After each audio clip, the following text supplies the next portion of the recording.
Welcome back to the Papa Meat channel. How you doing? How you doing? Coming and sitting down because today we are talking about Pokemon cards. You know, we have done a video on trading card games and the rise of collectors, and you know, we talked about the game, but over the last couple years, trading card games have blown up in popularity. Not that they were ever really unpopular, but it's possible that this may not be a good thing. I mean, sure, we all want games we enjoy to be popular, and after all, it means more people play with and money to put back into improving the experience, right? Well, sadly, this couldn't be farther from the truth, especially for what we're going to focus on today, Pokemon cards. It seems like the wrong groups of people have found their way into the community, and it's causing a lot of problems. Because of this, the game has gone from an exciting child's activity to all-out war. So let's talk about the dark side of collecting Pokemon cards. Never thought I would say that before in my life, huh? Jesus Christ. Hey, but first we have to ask ourselves, what exactly is the problem? Which, if you haven't been on any social media, you may have never seen it, but chances are you've seen people fighting in Targets, you've seen mostly just a lot of physical violence, people running through stores to grab stocks. It's an all-out blood war right now, ladies and gentlemen. Ever since the pandemic, the value of rare and vintage Pokemon cards has gotten astronomically high, unbelievably high. And the fact that mainstream creators were joining in only added fuel to the fire, especially considering people were holed up inside their homes with stimulus checks to spend on frivolous things. Twitch donations. Remember the Among Us craze? A lot of no-nos back then. DoorDash. I was a DoorDash guy. I remember I kept getting the same guy too, and I was just like, I feel like at this point I should just like text him.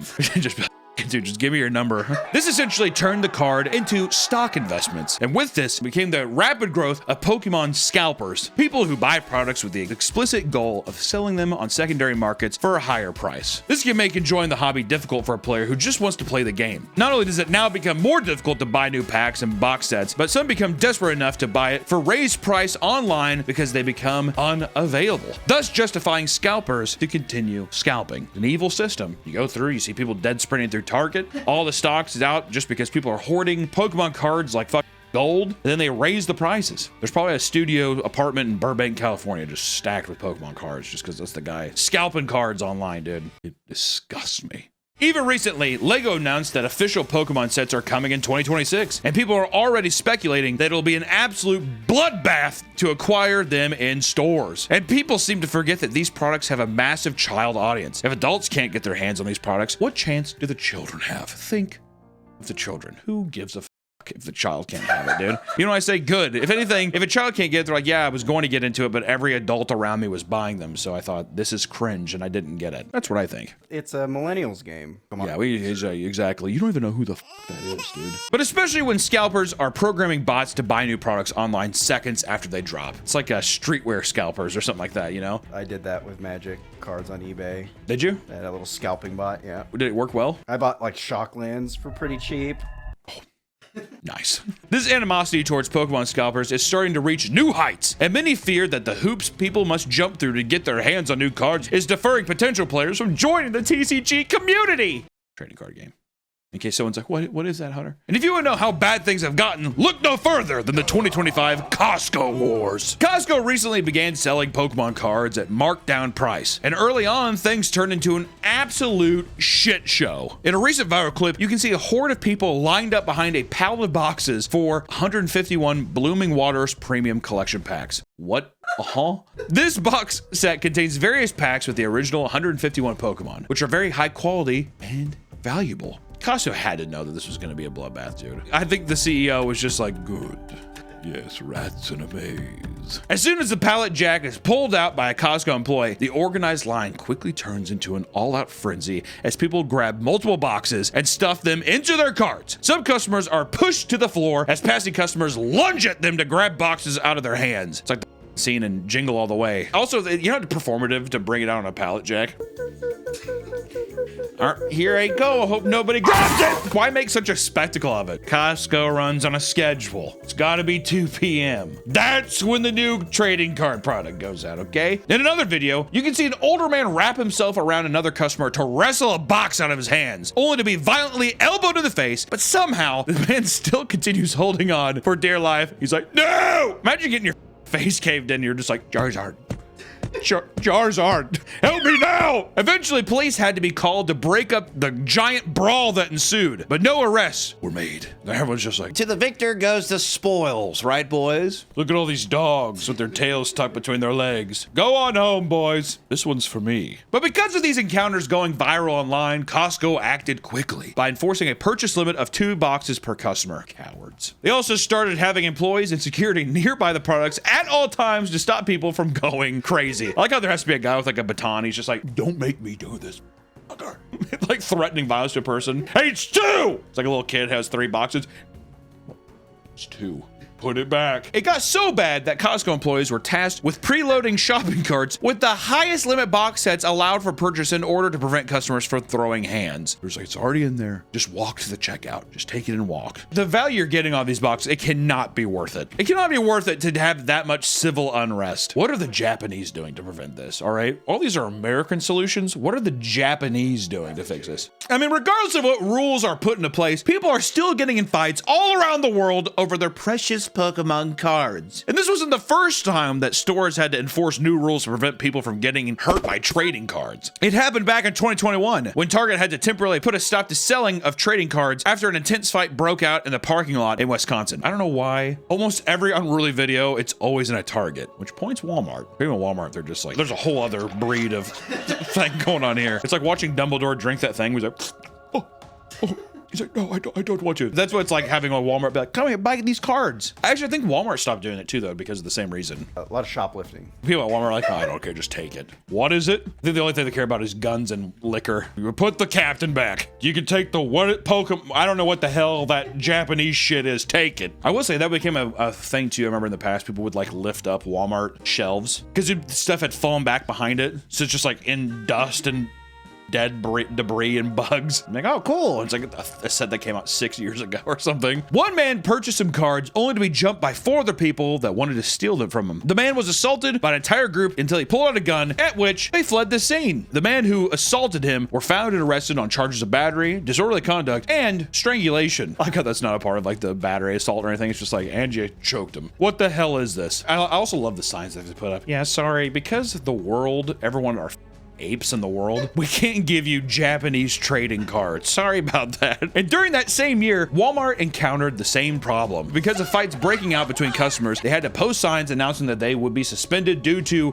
quote, inappropriate customer behavior and increased demand. But Costco isn't the only place that's seeing a recent uptick in Pokemon-fueled chaos. Let's take a look at the Pokemon vending machines. I don't know why. Right now, already in the video, we've talked about that since the pandemic, we're 5 years deep into Pokemon chaos, and they're just like, why don't we just make machines we just put around for people to get pissed off at and punch? It's made of metal and glass. I'm sure that's gonna be fine. Pokemon vending machines, cool!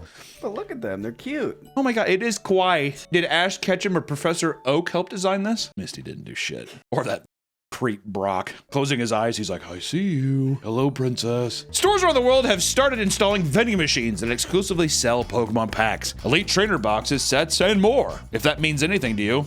Doesn't to me. Some believe that these can prevent unnecessary conflict compared to having piles of loose cards on shelves. However, scalpers always find a way. Scalpers would repeatedly visit these machines and clean out the entire stock. And in one instance, a woman spent over $1,000 emptying the vending machine despite kids waiting in line behind her to purchase just a single pack. She's like, sorry.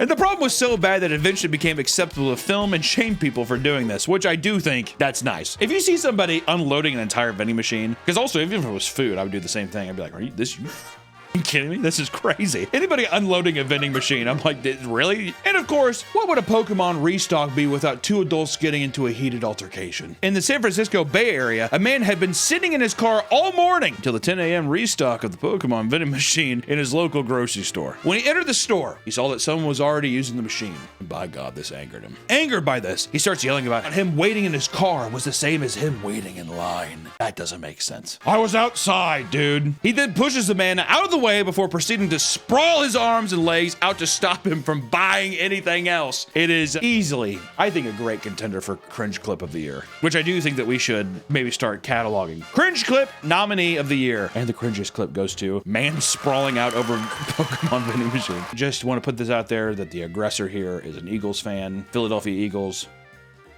kill yourself. Eventually, staff had to intervene and tell him to calm down. And after failing to do so, he was ultimately arrested. And the victim of this altercation noted that the man started pretending to be hurt when the cops arrived, despite no punches or anything physical being thrown. I hate people like that.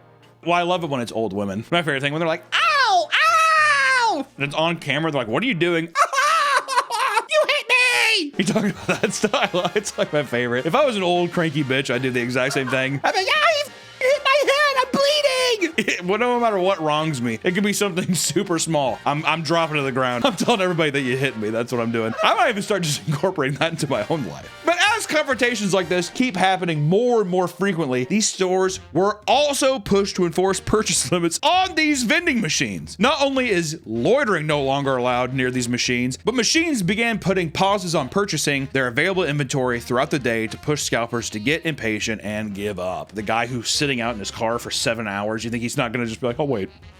And at Target, they're I'm just gonna go to Pizza Hut because there's a Pizza Hut in Target. I'm getting tired, I'm gonna go to Starbucks in Target. If you watched our last video about trading card game community, you may be convinced that it's exclusively composed of horrendous people, but that's not always the case. Coop's Collection is a content creator that streams himself running a Pokemon card vendor. In a recent video, a customer approached him at a convention and hands him a binder filled with various holographic Pokemon cards and encourages to give it to someone for free. Later, a young boy approached the vendor with his father. His father explains that he's new to collecting and was curious about it, so Coop surprised him by giving him the binder. Aww. Definitely didn't have a camera set up. I see everything now and I'm just like, yeah, right. Oh yeah, convenient, dude. I want to believe, but my putrid, small, fat heart won't let me have anything nice. Like, hand it to him and it's just like, all right, give it back. Get the f away from it! That's in my mind. That's what happens. All scalpers are scum. This guy's got a heart of gold. This guy does have a heart of gold. I'm gonna choose to believe that he has a heart of gold. Please have a heart of gold. Anyway, so yeah, I forgot there's more to this story about this stupid thing. The stranger next to him even joins in by handing him one of his most valuable graded cards. Whatever, who gives a fuck? The kid got some free cards. He's gonna get rid of them as soon as he finds out what pussy is. But we can also talk about how the Pokemon community saved a dying puppy. Is this video wholesome poggers now? This feels... In 2021, an 8-year-old child from Virginia named Brazen discovered that his 4-month-old black lab puppy named Bruce was diagnosed with parvo, which is like puppy cancer. Parvo is a contagious virus that, if left untreated, has an incredibly high mortality rate in puppers. And from that day, they brought Bruce home. The two of them were inseparable. He was incredibly distraught to see that Bruce was losing lots of weight. And this feeling became worse when he realized that his family could not afford the thousands of dollars it would take to treat the dog. In tears, he told his mom this, and I quote, this is the direct quote. I don't want Bruce to die. I'm gonna pray that he don't die. What is that quote? This is a hard-hitting journalism people come to this story for. I'm gonna pray that he don't die. Bruce, don't go. Take off your angel wings, Bruce. Don't fly away yet. But soon after, the little boy decided to take action. He came home from school with paper advertisements he made for a Pokemon yard sale. He hoped he could sell his Pokemon collection, which his mom referred to as his most prized possession, to raise enough money for the treatment. That is so chased by a highway. Literally by a highway, like, please stop so my dog doesn't fly to heaven. He don't die. Dog, he don't die. I hate that this is tugging on my heartstrings too. I'm like, I feel so bad for the kid. Some of his neighbors paid him a visit and purchased some cards. Like, his neighbors are just like, what is it? I can give you $3, kid. All right. Say thank you. That's not enough to clip his wings so he doesn't fly to heaven. Like, all right. But he was not making much money early on. When it was discovered why he was trying to raise money, the news started to spread throughout town. His mother started advertising the stand on Facebook as well, which brought tons of new people over. Friends then helped her set up a GoFundMe page, which quickly raised over $28,000. Touched by Bryson's willingness to give up his favorite things in order to save his dog, people started donating their own Pokemon collections to help him free of charge so he could keep it going. I mean, that's just... So he scammed people. That's where my mind goes immediately. My dog's not, couldn't look healthier. Look how skinny he is. He just has flanged ribs. It's like really normal in puppies. You can see his bone. I don't want him to leave. He's like, the dad's just like, Fargo. He's like trying to lose up. Pargo. And at one point, employees working for Pokemon Co. even sent him rare packs over hearing about the story. Awesome. And in the end, Bruce was able to be treated and is in good health. Leftover money was used to help several other families who struggled to afford health care for their dogs. Because this diseased dog ridden town, dude. You know, my dog's died. It's like, Jesus Christ. Yeah, the vet in this town are like, I don't know why they keep this. There must be something in the water for these pups. I like how Pokemon Co. is just like, what happened? Here's 2 packs. Well, you can't pay for the surgery. Like, wouldn't it not have been cool if Pokemon stepped in and they were like, we'll pay for the dog surgery? All right, though, enough positivity. That was heartwarming as shit. Let's get back to the muck and talk about how Pokemon collecting can go horribly, horribly wrong. Starting with some particularly bleak Reddit posts, because, you know, we have to just bring down the mood a little bit, right? All filtered through, Nick, play the character of the person making the Reddit post. My husband has racked up a lot of debt. Nearly 100,000 buying Pokemon cards. $100,000 in debt from Pokemon cards? What? 70K of it was paid off, but since then he's racked up another 27K since December. Imagine plowing through 70,000 in debt. When he's like, I gotta talk to you about something. We got 27,000 more to pay off. Thank God you're so good at sex. You're literally perfect in every other way except the Pokemon cards. I know nothing about these cards or industry. I know nothing about these cards. It's just all Japanese. I don't know what it is. But I need a way for him to not have the ability to buy anymore. How can I get rid of what he already has? What can I do to physically stop him from buying anymore? I would say, like, the obvious salute, leave. Leave this person. This is the segment is now me just responding to the Reddit post. I'm gonna give you the solution. Right answers only. Leave this person. If you have to physically say, how can I physically stop him? Because then you're gonna people be like, put cyanide in his drink. Are there any Pokemon forums I could join where I name him and tell him not to sell him anymore? I like how the idea is like, who are you? My name is Brock. Dude, we can't. Yeah, you got cut off, dude. You're cut off. I'm sorry. That was 11 days ago. That post was 11 days ago, the 100th. Ripping a single pack triggered my gambling addiction. A friend of mine collects Pokemon cards. He let me rip one. I got hooked instantly. I started buying packs and collecting cards. Told myself it wasn't gambling. It was okay because I was collecting something of value. I started with just a few packs here and there, but quickly turned into booster boxes and elite trainer boxes. I was spending around €300 a week. I can see the addiction aspect of it. There's something very satisfying of opening a crack in packs, as they say. That's what they say in the TCG community, cracking. It is like gambling addiction. Because I think it's the same thing as people who are addicted to slots. All the numbers, or like the sounds and all that stuff. Even just the crinkling of the packaging and the hopeful opportunity that there's something in there. I've said this before on our Magic channel. If you're going to get into actually collecting, you don't have to buy packs. Just buy the singles. Even if you're like, oh, I don't know, this card's $200. I feel so weird, $200. And then you find out that you just spent $2,000 trying to open it in packs. Just pick up the card that you like, save up for the card that you want, and just hold in your collection, and then let it accrue value that way. Hunter's hack. I tried selling the valuable cards I pulled to fund new packs, but I lost a lot of money doing this. Things spiraled out of control. Today, I opened all the Prismatic Evolution booster packs that I ordered 80 plus, but got nothing. I found myself chasing my losses in online casinos. I lost over €1,000 in an hour. That's when it hit me. I had relapsed badly without even realizing it. I seriously need help to stay away from gambling, or I think it's going to ruin my life completely. I'm 25 now, and I really don't want to relapse again. I like how much you're taking the piss out of a guy who's like genuinely asking for help. Like it's like an actual tragic story. You need to go to gambling addiction therapy, whatever. Or go to Vegas and try to hit it big. Every great gambler doesn't stop. You're always one bet away from changing it all around. Open up some more prismatic packs. You might open the God Prismatic packs, start to get open a couple more credit cards. You know, it's good to have debt. My 5-year-old son just got scammed at a library Pokemon card event. So my wife took my son to a Pokemon card event at the local library. After work, I see him, and he's so incredibly excited at all of the new cards he traded for. That's nice.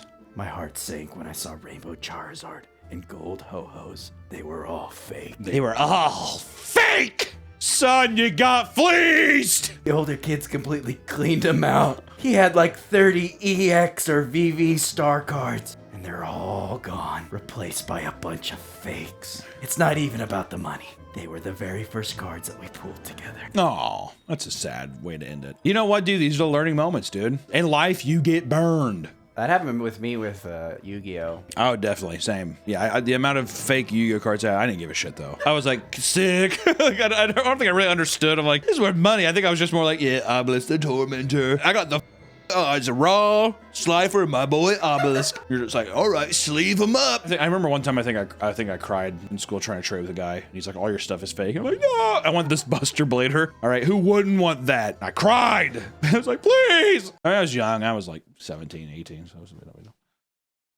Dude, I'm kidding. All right, let's Reddit post. Tired of these shitty little goblins crying on, guess what, dude? Shit happens, all right? Oh, look at my boy. Those are the first packs he opened. I think it's gonna be all right. Yeah, how about you go play catch with him? How does that sound? No, open more packs. Let's talk about the Melbourne card theft crisis. Store owners across Melbourne are living in fear after a string of robberies early this year, targeting various collectible shops. In a recent particularly gruesome display, a store called Aussie Collectibles was broken into, which can be seen on released surveillance video. In the chaos, the robbers made out with over $100,000 worth of Pokemon cards. That's insane to just think. It also feels weird to just be like, I'm gonna leave this here. Put it in a vault, dude. Treat the shit like Hellsberg diamonds or something. Goddamn. The same occurred over at Blacklist Cards weeks prior, which lost over $20,000 of Pokemon cards after only being open for about a month. That's a bummer. Because of this, the owner is unsure if he should keep the place running. No. Hunter tip. No. One card store owner admits that they've had trouble sleeping at night, often waking up in a panic to go check and see if security cameras were triggered overnight. Other stores have considered closing up shop to lay low or perhaps just halt the sale of Pokemon cards altogether. There have been 16 card store robberies within the past 8 months, and it is believed that these recent events are all connected in the same way. For now, the investigations are still ongoing. 16 in 8 months is crazy. Like, I would not leave them in the glass case. I couldn't. It would make me disgusted to be like, somebody can just throw a rock through the window and take everything. I'd have a big ass security guard sleeping in there. There's like a tiny bed. He sleeps in the middle room, whatever, and you have to like tiptoe in. You wake him up and he has like a giant ogre club. That's what I would do. Breaks all the cases, ruins everything. At least nothing got stolen. While terrifying, at least these robbers occurred when innocent people were out of the store, right? Some people, however, are not as lucky. Let's talk about the $70,000 Pokemon card heist. A card shop in Osaka, Japan. We've been there. Sorry, I just got excited. Was hit by a group of thieves dressed in dark shirts and sunglasses who hoped to steal some valuable Pokemon cards. They had broken into the store at 3:30 a.m. The demonic witching hour. Surprised to see that 2 employees were still closing up for the night. In response, the thieves threatened them with knives as they tied them up. While some people are well versed in Pokemon TCG and know exactly what constitutes a valuable card, others are absolutely clueless and just see Pokemon card collecting as like a payday. The thieves began a frantic discussion with the tied up employees, asking for advice on what cards they should steal to make the most amount of money. Scared for their lives, they both started helping them pick the best cards. Pick the worst ones! Okay, you got Eevee. They ended up leaving the store with $70,000 worth in valuable cards, as well as the employees' phones and wallets. Oh, shit. Luckily, nobody was injured. Sadly, an investigation has not yet led to any arrest. I like how you can just go into a Japanese store or like any store and just be like, I'm just gonna rob this. On the topic of Pokemon robberies, you'd be surprised to find out that these thefts are peanuts compared to one of the most notable Pokemon heists. Let's talk about the biggest Pokemon robbery of all time. Photos had surfaced online alleging that one or more employees involved in printing cards for the Pokemon Company may be stealing rare Fusion Strike cards off a line and selling them to local card stores to make massive profit. The image showcased a ludicrous amount of incredible valuable cards. Yeah, I know. There's some people who are like this. Sorry, fellas. Close your gobs and listen up. Trading Card World, one of the local stores that the thief was attempting to sell to, refused to do business with him, assuming that anyone with a collection like this either stealing them or printing counterfeits. In an attempt to prove their legitimacy, the thief admitted to working for a Pokemon card printing company, and the shop worker immediately reported him to the Pokemon Company. A big bundle of oopsie daisy there. An investigation began, and it was quickly discovered who the thief was. Supposedly, the man was put into police custody soon after, but much of the information regarding the case has been confidential. Many people dissecting the image and its contents, estimated that the man could have very likely made off with over $300,000 if he had just been patient and sold the cars slowly over time. Why would we do that? Get that money now. It's called quick cash, which to anyone that is looking at Pokemon cards as a way to make a pretty penny, just know that it's no different from buying stocks or gambling, except it's probably way worse and not as profitable. Honestly, I feel like if you have a good run, you can make more gambling. If you play the stock market, also, by the way, you have to play that for your whole life. You just have to put money into it and just be like, I'm not even gonna look at it. So it's not like you're just like, ooh, my returns every week. That's not how the stock market works, but there's always a risk. So don't fall for the hype and end up getting burned. Although it's easy to relate to the idea of wanting to make a quick payday, there's something so unsettling about using a family-friendly card game to do it. It just feels odd. It feels even more manipulative than a guy like doing card tricks on the street or like scamming people out of like street games, you know? If you're rushing to stores and clearing out entire stocks to the point where children can't even enjoy buying a new pack here and there, you know you've lost the plot. You know that you're kind of a piece of shit. If you are running in a Target to get stocks of cards, reevaluate. Unless it's magic, which dragons... We're going back to Tarkir playing soon. And let me tell you, it's going to be very crazy. Also, we have the Meaty Magic channel that has a lot of very funny things. All right, well, that's our video for today. Have fun collecting Pokemon cards and get your boxing gloves ready. Good luck out there, friends. We'll see you next time. I have probably the world's #1 Pokemon collection inside this case. Full figures? Cards, and they're all Charizards, which is the #1 Pokemon guy. Okay, hold on 1 second here. Yes. Chump, Yeah? this guy's got Pokemon cards. Big. It's not Pokemon. It's Pokemon. Okay.